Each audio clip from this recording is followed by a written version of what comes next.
BJP ಸರ್ಕಾರದ ಅವಧಿಯಲ್ಲಿ ನೇಮಕವಾಗಿದ್ದ ಹಿಂದುಳಿದ ವರ್ಗಗಳ ಶಾಶ್ವತ ಆಯೋಗದ ಅಧ್ಯಕ್ಷ ಜಯಪ್ರಕಾಶ್ ಹೆಗ್ಡೆ ಅವರು ನೀಡಿದ ವರದಿ ಸರಿಯಿಲ್ಲವೆಂದು ಹೇಳಲು ಬಿಜೆಪಿಯವರಿಗೆ ನೈತಿಕ ಹಕ್ಕಿಲ್ಲ ಎಂದು ಮುಖ್ಯಮಂತ್ರಿ ಸಿದ್ದರಾಮಯ್ಯ ತಿಳಿಸಿದರು.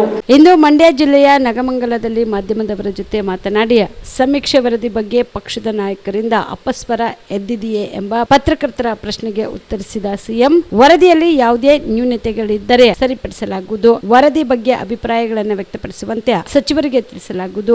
ಅವುಗಳನ್ನು ಪರಿಶೀಲಿಸಿ ನಂತರ ಸೂಕ್ತ ತೀರ್ಮಾನವನ್ನ ಮುಂದಿನ ಸಚಿವ ಸಂಪುಟ ಸಭೆಯಲ್ಲಿ ತೆಗೆದುಕೊಳ್ಳಲಾಗುವುದು ಎಂದರು. ಪರವಾಗಿಲ್ಲ, ಸ್ವಲ್ಪ ಇನ್ನ ಕಾಲು 100% ಸರೋಗಿಲ್ಲ, 90% ಸರೋಗಿದೆ.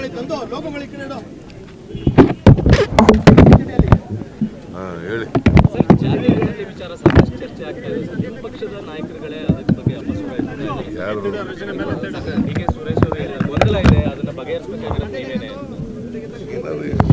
ನ್ಯೂನತೆಗಳನ್ನು ಸರಿಪಡಿಸ್ತೀವಿ ಅಂತ ಹೇಳಿದ್ದೀವಿ. ಇನ್ನೂ ಅಭಿಪ್ರಾಯ ಕೊಟ್ಟಿಲ್ಲ. ಅವರಿಗೆ ಮುಂದಿನ ಕ್ಯಾಬಿನೆಟ್ ಮೀಟಿಂಗ್ನಲ್ಲಿ ಅವರ ಅಭಿಪ್ರಾಯಗಳನ್ನು ಹೇಳಿ ಅಂತ ಹೇಳಿದ್ದೀವಿ. ಅವರ ಅಭಿಪ್ರಾಯಗಳು ಹೇಳಿದ ಮೇಲೆ ಈ ಕ್ಯಾಬಿನೆಟ್ ಮುಂದೆ ತಗೊಬಂದು ವಿಲ್ ಟೇಕ್ ಎ ಡಿಸಿಷನ್. 84ರ ಸಮೀಕ್ಷೆಯಲ್ಲಿ ಇದಕ್ಕೂ ವಿಚಾರಿಸಿ ಈಗ ಬಹಳ ವ್ಯತ್ಯಾಸಗಳು ಕಾಣಿಸ್ತಾ ಇದೆ. ಮುಸ್ಲಿಮರು 90% ಹೆಚ್ಚಿಗೆ ಆಗಿದೆ, ಅದರಲ್ಲಿ ಲಿಂಗಾಯತರ ಜನಸಂಖ್ಯೆಯಲ್ಲಿ 8% ಮಾತ್ರ ಏರಿಕೆ ಆಗಿದೆ. ಇದು ಜನಸಂಖ್ಯೆ ಕಡಿಮೆ ಆಗಿದೆ, ಹೆಚ್ಚಾಗಿದೆ ಅಂತ ಸರ್ವೆನಲ್ಲಿ ಗೊತ್ತಾಯ್ತಾ? ಈಗ ಯಾವ ಆಧಾರದ ಮೇಲೆ ನಿನಗೆ ಹೇಳ್ತೀಯಾ? ನಿನಗೆ ಆಧಾರ ಏನೇ? ಅಲ್ಲ, ನಿನಗೇನು ಆಧಾರ?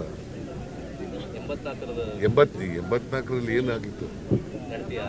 ಗಣತಿ ಆಗಿತ್ತಾ? ಯಾರು ಹೇಳಿದ್ರು? ಬಿಜೆಪಿಯವರು ಹೇಳ್ತಾರೆ ಅಂತಲ್ಲ. ಬಿಜೆಪಿಯವರು ಜಯಪ್ರಕಾಶ್ ಹೆಗ್ಡೆ ಮಾಡಿದ್ದವ್ರು ಯಾರು? ಯಾವ ಪಾರ್ಟಿಯವರಯ್ಯ? ಇದು ಗೊತ್ತಾ ಜಯಪ್ರಕಾಶ್ ಹೆಗ್ಡೆ ಅಂತ ಯಾರು ಅಂತ? ಮತ್ತೆ ಅವರೇ ಕೊಟ್ಟಿರೋದಲ್ಲ ವರದಿ. ಮೆಂಬರ್ಗಳು ಅವರೇ ಮೆಂಬರ್ಗಳು, ಅವರೇ ವರದಿ ಕೊಟ್ಟಿರೋದಲ್ಲಪ್ಪ. ಬಿಜೆಪಿಯವ್ರಿಗೆ what moral right they have? ಅವರು ಅಪಾಯಿಂಟ್ ಮಾಡಿದಂಥ ಅಧ್ಯಕ್ಷನೇ ಕೊಟ್ಟಿರ್ತಕ್ಕಂಥ ರಿಪೋರ್ಟ್ ಆಯ್ತಾ? ಕಾಂತರಾಜು ಕೊಟ್ಟಿರ್ತಕ್ಕಂಥ ಅಂಕಿಅಂಶಗಳ ಆಧಾರದ ಮೇಲೆ ಇವರು ಶಿಫಾರಸು ಮಾಡಿದ್ದಾರೆ ಅಲ್ವಾ? ನೋಡೋಣ, ಮಿನಿಸ್ಟ್ರಿಗಳೆಲ್ಲ ಅವರು ಅಭಿಪ್ರಾಯ ಹೇಳಿ ಆಮೇಲೆ ಕ್ಯಾಬಿನೆಟ್ನ ಮುಂದೆ ಇಟ್ಟು will take A decision. Sir, ಬೆಂಗಳೂರಿನಲ್ಲಿ ವಿಂಗ್ ಕಮಾಂಡರ್ ಒಬ್ಬ ಯುವಕರ ಮೇಲೆ ಹಲ್ಲೆ ಮಾಡಿದ್ದಾನೆ, ಜೊತೆಗೆ ಕನ್ನಡಿಗರ ಮೇಲೆ ಕೆಟ್ಟದಾಗಿ ಬಿಂಬಿಸುವಂತ ಪ್ರಯತ್ನಗಳು ಕೂಡ ಆಗಿದೆ. ಭಾಷಾ ವಿಚಾರದಲ್ಲಿ ಕಾನೂನು ರೀತಿ ಕ್ರಮ ತಗೊಳ್ಳಿ ಅಂತ ಹೇಳಿದ್ದೀನಿ.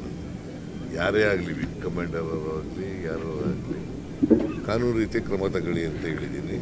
ಇವರು ಕಂಪ್ಲೇಂಟ್ ಕೊಟ್ಟಿದ್ದಾರೆ, ಅವರು ಕಂಪ್ಲೇಂಟ್ ಕೊಟ್ಟಿದ್ದಾರೆ, ಗೊತ್ತಾಯ್ತಾ? ಅದರಿಂದ ಕಾನೂನು ರೀತಿ ಕ್ರಮ ತಗೊಳ್ಳಿ ಅಂತ ಹೇಳಿ. ಭಾಷಾ ವಿಚಾರದಲ್ಲಿ ನಿರಂತರವಾಗಿ ದಬ್ಬಾಳಿಕೆ ನಡೀತಾ ಇದೆ ಅಂತ. ನೋಡಪ್ಪ, ಭಾಷೆ ಹಿಂದಿ ಏರಿಕೆಗೆ ನಾವು ಬಿಡಲ್ಲ. ಹಿಂದಿ ಭಾಷೆನ ಕೇಂದ್ರ ಸರ್ಕಾರ ಮಾಡಿದ್ರೆ ನಾವು ಅದಕ್ಕೆ ವಿರೋಧ ಮಾಡ್ತೀವಿ, ಒಪ್ಪಲ್ಲ ಅಂತ ಹೇಳಿದ್ದೀವಿ. That is our stand, state government stand.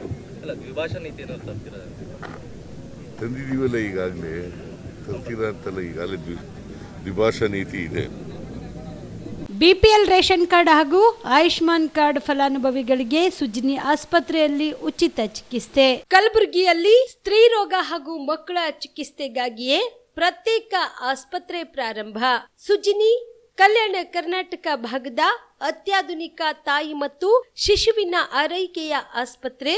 ಸ್ತ್ರೀ ರೋಗ ತಜ್ಞ ಖ್ಯಾತ ವೈದ್ಯರು ಹಾಗೂ ಮಕ್ಕಳ ತಜ್ಞ ಖ್ಯಾತ ವೈದ್ಯರ ತಂಡದಿಂದ ಕಡಿಮೆ ದರದಲ್ಲಿ ಚಿಕಿತ್ಸೆ. ವಿಶ್ವ ದರ್ಜೆಯ ಉಪಕರಣಗಳ ಮತ್ತು ಅತ್ಯಾಧುನಿಕ ಐಸಿಯು, ಎನ್ಐಸಿಯು ಹಾಗೂ ಇತರೆ ಸೌಲಭ್ಯಗಳಿಂದ ಮಕ್ಕಳಿಗೆ ಗುಣಮಟ್ಟದ ಆರೈಕೆ. ಸುಜಿನಿ ಆಸ್ಪತ್ರೆಯಲ್ಲಿನ ಸೌಲಭ್ಯಗಳು: ದಿನದ 24 ಗಂಟೆಯಲ್ಲಿ ತುರ್ತು ಸೇವೆ, ಹೈ ರಿಸ್ಕ್ ಗರ್ಭಧಾರಣೆ, ಒಬೆಸ್ಟ್ರಿಕ್ ಐಸಿಯು, ನವಜಾತ ಮತ್ತು ಶಿಶು ಐಸಿಯು, ಶಿಶು ಸಂಬಂಧಿತ ಶಸ್ತ್ರಚಿಕಿತ್ಸೆ, ಲ್ಯಾಪ್ರೋಸ್ಕೋಪಿ, ಲಸಿಕಾಕರಣ, ತಜ್ಞ ವೈದ್ಯರ ಸಲಹೆ, ಡಯಾಗ್ನೋಸ್ಟಿಕ್ ಮತ್ತು ಅಲ್ಟ್ರಾಸೌಂಡ್ ಸೇರಿದಂತೆ ಅನೇಕ ಸೌಲಭ್ಯಗಳು ನಿಮ್ಮ ಸುಜಿನಿ ಆಸ್ಪತ್ರೆಯಲ್ಲಿ ಲಭ್ಯ. ಹೆಚ್ಚಿನ ಮಾಹಿತಿಗಾಗಿ ಸಂಪರ್ಕಿಸಿ ಸುಜಿನಿ ಆಸ್ಪತ್ರೆ, ಬಿಗ್ ಬಜಾರ್ ಎದುರುಗಡೆಗೆ, ಕಲಬುರಗಿ. ದೂರವಾಣಿ ಸಂಖ್ಯೆ 08472 272727 ಅಥವಾ ಮೊಬೈಲ್ ನಂಬರ್ 9900427814.